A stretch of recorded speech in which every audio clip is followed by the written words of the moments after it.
massive fraud scandal unfolding in Minnesota, turning into a wake-up call on America's broken welfare system. As more details come to light about scams that bilk taxpayers out of what could be more than $1 billion. Yes, I sound like Dr. Evil. It's $1 billion. Welcome to a new hour of America Reports. I'm John Roberts in Washington. That's real money, Sandra. That is real money. Good to be with you on this Friday, John. I'm Sandra Smith in New York. So one startling example sticking out concerns a program to help recovering addicts find stable housing. Initial estimates for the housing program was for just under $3 million annually. But an indictment shows grifters fraudulently billed Medicaid more than $100 million last year alone. Garrett Tenney is live on this out of Chicago for us. What do you have, Garrett? Well, Sandra, several of the whistleblowers in Minnesota have told state lawmakers that by the time these investigations are through, they believe the actual size of this fraud, the amount of taxpayer dollars that has been stolen, could be higher than $8 billion. We are already seeing some of that. 2 days into the Small Business Administration's investigation, Secretary Kelly Loeffler says the agency has uncovered at least $1 million in PPP fraud. And the state itself is now looking into the possibility of fraud in another Medicaid program.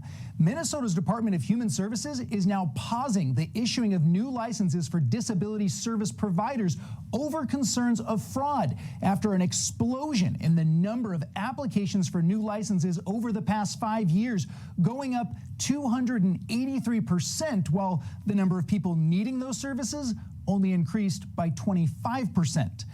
Governor Tim Walz, who is up for re-election, is under fire for all of this happening under his watch, but he says they have investigated every claim of fraud that's come in, something whistleblowers dispute, and says the state is taking the steps it needs to keep it from happening again. We've acknowledged that this is serious, needs to stop. It is stopping. People are continuing to go to prison. I think the good news for Minnesotans to know when that 90-day pause is over and the third-party audits are done, we will have a better picture than we've ever had, which I think is really good. While all of these investigations are getting underway, Republican lawmakers are sounding the alarm about Minnesota's new paid leave program launching next month that allows anyone in the state, regardless of their citizenship status, to take 12 weeks of paid leave a year paid for by the state. GOP lawmakers say the program is ripe for abuse. It was written so broadly that you can take advantage of it and abuse it, and no one's going to come looking for you. The taxpayers put in a bunch of money to launch the whole thing. So this is going to be the next horrible thing coming out of Minnesota.